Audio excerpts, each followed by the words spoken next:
Welcome back to another CX Thought Leader interview. Today, I'm really excited to be speaking with Max Wallace, who is the Customer Experience Director at Tommy John. Thank you, Max, for taking time to chat with me today. And can you share a little bit about your background? Yeah, thank you for having me, Hope. I'm Max. I am the customer experience director at Tommy John. I've actually been with Tommy John for 11 years, which is wild. It's been an amazing ride, and I absolutely love what I do. I love the people I work with, and I love getting to chat with others in the industry like yourself, Hope. Thank you. Awesome. Yeah, super commendable to be, with an organization for 11 years. We're definitely going to dig into that. But to kick our discussion off, I think let's go ahead and get started talking about some of the goals that your team has for 2025. Absolutely, yes. So I would say for 2025, um, not to start with one that's kind of addressing a negative, but certainly working toward addressing friendly fraud. For anyone not familiar with that, but I'm sure most are, it's fraud not related to credit card fraud, the more traditional fraud, but along the lines of customers, making false claims about whether a package was delivered or not, or related to returns fraud, of things of that nature. We really have seen an increase in that in the past couple of years, especially around the holidays. So it's really a goal of ours going into Q4 to have a better process in place just for, you know, our agents to really be able to navigate those waters a bit better because it is very difficult, and you certainly never want to um, wrongfully assume, a customer is being dishonest. So that's definitely not what we want. So, working through that for sure, prior to Q4 is a goal. Another one is, somewhat related to that, but probably, some form of package protection or offering package protection for customers at checkout. Have been there's a number of different companies that offer this, and we've been in touch with them, and really like what they have to offer in terms of just making it seamless for the customer to go ahead and file a claim. Of course, we'll help any customer, even if they didn't purchase the protection. But I think it's really just about, streamlining it, and making it, easy for the customer to quickly get a resolution there. And, obviously also takes, that off our plate as well, in terms of, we're not the ones handling the replacement. And then thirdly, I would say, hot topic for sure, increasing the presence of AI in some capacity, whether that be customer facing, or simply as a tool for our agents, in a way. So, yeah, always, kind of staying curious and exploring for ways, just to implement new technologies. Yeah, those are some really, really important goals. I started my career as a customer service agent, and so many of the tickets that I dealt with were either actual fraud or we had to investigate because it looked like fraud. And so I think that that's really important. I know fraud has been on the rise, just so many scams out there, which is just unfortunate. And, your second goal ties into that with order protection can be something that's helpful and just a really kind of a win-win for customers and businesses. So really, really excited to see that. And I'm wondering, how does that stack up to your last year's goals? Were these things that you were really prioritizing last year? Or are these different from 2024? So actually, I mean, one of them being fraud, the friendly fraud, was a goal of ours last year as well, and we did make strides in addressing it, or at least providing our team with um, ways to identify customers that are potentially not being truthful, just through some guidelines, because it is a lot of the times we do see the same thing. So, we did address that to an extent, looking to continue with that. Last year, and, we've continued to have this goal is really, our team is so amazing. They have extensive, product knowledge and, are Tommy John's store associates, our brick and mortar stores, are referred to as comfort concierge. And we really wanted to embrace that on my team as well. And we did. And we really just wanted to be more personal shoppers for our customers and really focusing on that. Obviously, with the added benefit of, increasing revenue and, cross-selling, upselling. So that was a goal of last year, and we did really well with it. We uh, to really kind of enforce that and make sure everyone's remembering to, simply offer to add something a customer hasn't tried to their cart. We have that as a part of our QA rubric now, which has proven to be very helpful. And we have some fun incentives related to that as well, which has really helped. Neat. I love that the associates are called comfort concierges. I think that's really cool and kind of Yeah. ties into, some of the other topics I want to talk about, digging into the fashion industry specifically.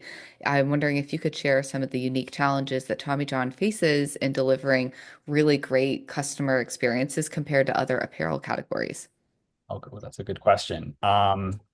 Okay, so I mean, this has kind of evolved over the years as I've been here, but I would say when I first joined Tommy John quite a long time ago, as I mentioned, the market for premium men's underwear wasn't as developed as it is today. Now there's quite a few brands and competitors that we have, and a lot of customers that we spoke with had trouble understanding the benefits of investing in high quality underwear, which, made their decision to purchase a bit of a leap of faith. So that was always a challenge and, still is a challenge to an extent today. But I think, obviously the market is much more saturated with, premium men's underwear, which is great. Um, but another challenge to this day is that our underwear, which is, our best-selling product. We offer a lot of other things as well, but our underwear, um, you know, it's a highly personal and deeply ingrained like preference that we all have as far as just, comfort related to that. So we really do need to do an excellent job in educating our customers and working with them to find the right fit if for whatever reason, at first they weren't happy with what they purchased with us. Um, People are very particular, as I said, as they should be. And we want to make sure that we get them into something that's really going to work for them, and have them, return and, continue to shop with us. The good news is that once they really do find that perfect pair with us, which is, usually the first time around, we often, do have a customer for life. And I think what really sets us apart is the fact that we do have so many different fabrics and styles, which really allows us to cater to many different needs of our customers. And like I mentioned earlier, also our team's extensive product knowledge is just absolutely invaluable when it comes to assisting customers with this. And it's really just that, level of care and expertise, going back to the whole, comfort concierge idea that really creates an exceptional experience overall. So then, speaking of customer loyalty, what advice would you give to other CX leaders that are looking to build that long-term customer loyalty, those repeat customers in the apparel industry? Okay, so I feel very strongly about this. Good. So I would say, yeah, first, flexibility, absolutely. It's crucial for building loyalty, especially related to policies. I'm speaking of specifically, mainly. It's really important to work with customers. Uh, for us specifically to help them find, like I mentioned, their best fit, whether it's, style, size, fabric, everyone is unique and being able to accommodate them with solutions builds that trust and loyalty. I know for sure for me, if, you know, I've been in touch with brands that aren't as flexible and are more rigid. And, if it's my first purchase with them, I may not be back if they're not willing, to work with me. I want to, shop with them. And it's, helpful if they're trying to work with me to find something that's gonna, work out best. And in order to do this, we do need to empower our agents to make judgment calls on their own. um, they are on the front lines and have a real understanding of what our customers are needing and, saying and in, a moment, and just giving them the autonomy to make decisions without having to reach out to a supervisor or a team lead. Uh, is just really important. You don't want to have to, speak with an agent, then it goes to, three different people, then back to an agent. And, ultimately it could have just been solved in one touch and much more efficiently. So whether that's allowing them to issue a discount code to appease a customer or extend our return window and make an exception, we want them to know that we trust them to make the proper decisions based on the training and guidelines that we provided. So yeah, I think, flexibility overall with customers is of the utmost importance. You know, every customer, every situation, is slightly different, and it's important to just have a holistic approach there. I think that's huge. When I was a frontline agent, the biggest trouble that I had was not having that autonomy. And, you know, oftentimes customers just wanted a little bit of something, right? Life gets in the way, and maybe they're reaching out on day 8 instead of day 7 of whatever return window, or, they need a 10% discount just because something wasn't perfect, but it wasn't, they don't want to return it. There's a lot of math that goes into those decisions, but ultimately it just kind of comes down to realizing that your agents are people, your customers are people, and if you can't be flexible, they will go somewhere else to make that next purchase. And but if you are flexible, you can win them over, and they're willing to spend more on that premium product, and really come back and recommend it when they have that great experience. So I Exactly. think that's really neat, and I've lived that myself. So I I love to have hear that too. answer. And I always go back to, it is a premium product, as you just said, and we do want to provide a premium level of service with that. I always think of, certain, like Nordstrom is wonderful with that. And obviously, um, we don't want our agents to feel, taken advantage of, or, doing anything, that's not reasonable, or, especially if maybe a customer is not, being honest or is looking for a little too much. Like, we want to take that all into consideration. But overall, providing, that autonomy, I think is so important. And, I know recently in speaking, I reached out to a company recently, and I knew that I was slightly outside of a return window, and I would probably have to, address it. But, it was just a bit outside of the window, and they were happy to help, and it didn't even come up. And I imagine that they had the same sort of philosophy, and that the agent that I was speaking with, was given that autonomy. So that was really nice. Yeah, love that. Love that experience. And I think this kind of tees up, my next question pretty well is about personalization and delivering that high level of service. But CX leaders are under pressure to maximize all of the technology they have to make the support teams more efficient, which sometimes, can be a little bit conflicting with personalization. So I'm wondering how you and your team balances leveraging technology, but also maintaining that high personal touch with your customer interactions, or if Tommy John has a different approach as a brand. Oh, that's a really great question, and obviously just, on a lot of people's minds right now. So that is, it's definitely a challenge.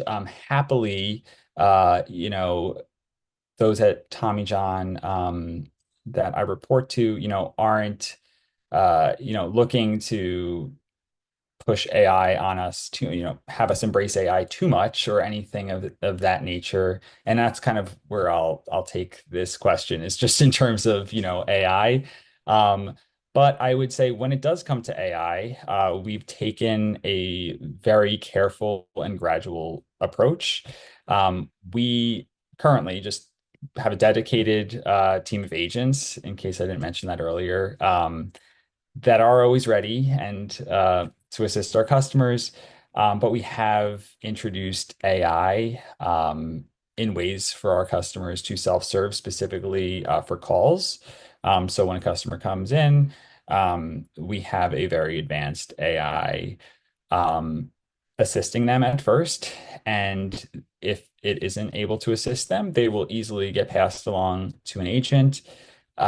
It's really important to me that we never make it difficult to reach a live agent when they need one. The human element is a huge part of the experience we provide, and we always want to prioritize that.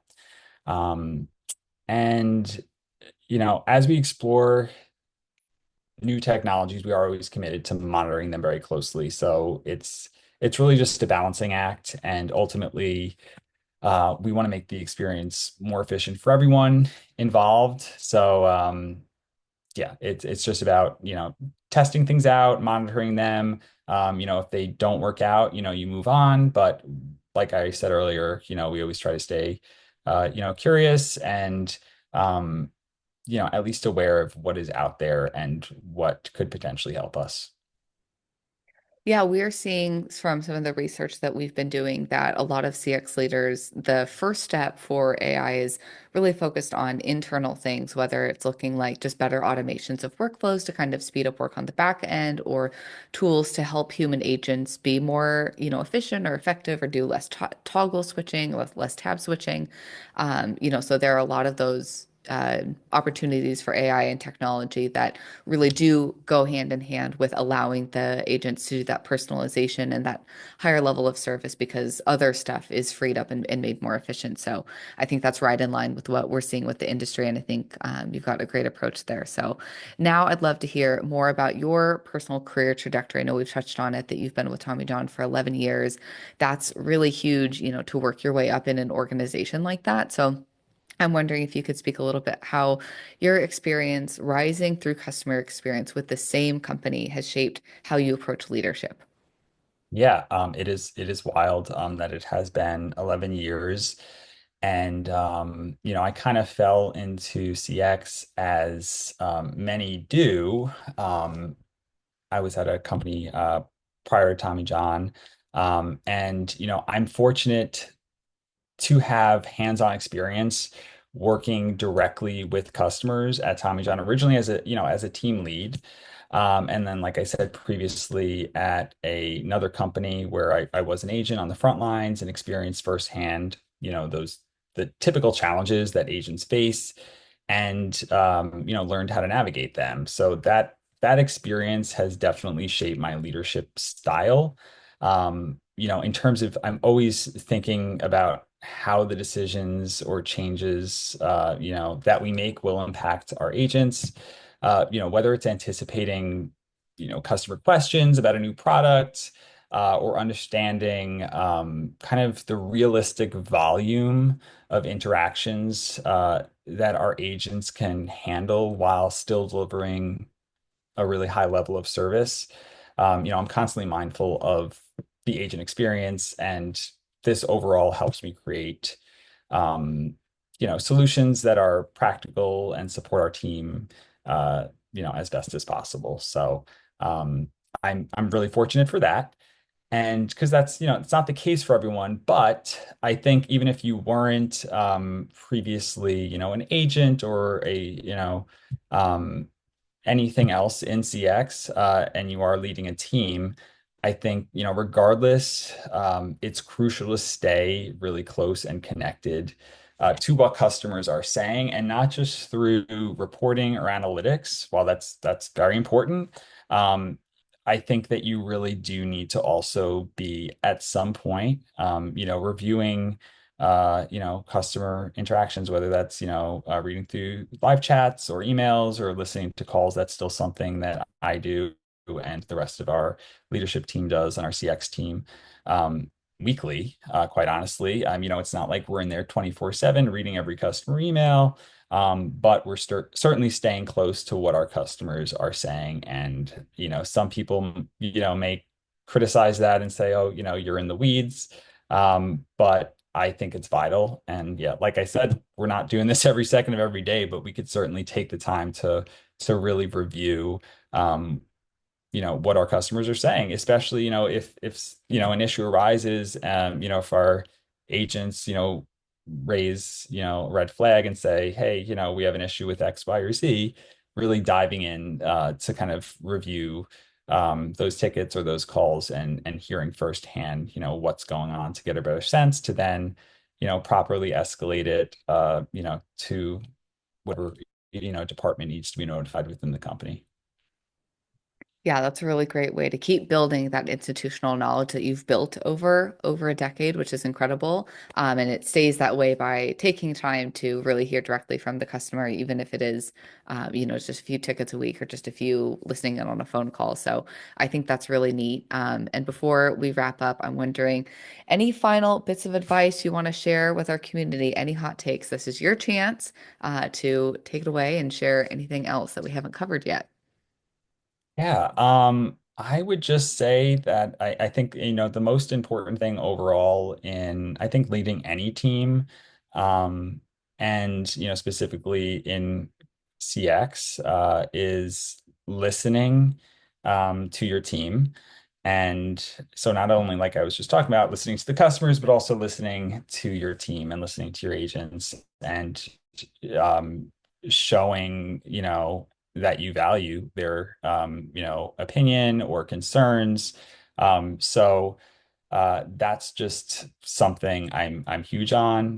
We have a wonderful team at a couple different sites, BPOs that we visit several times a year.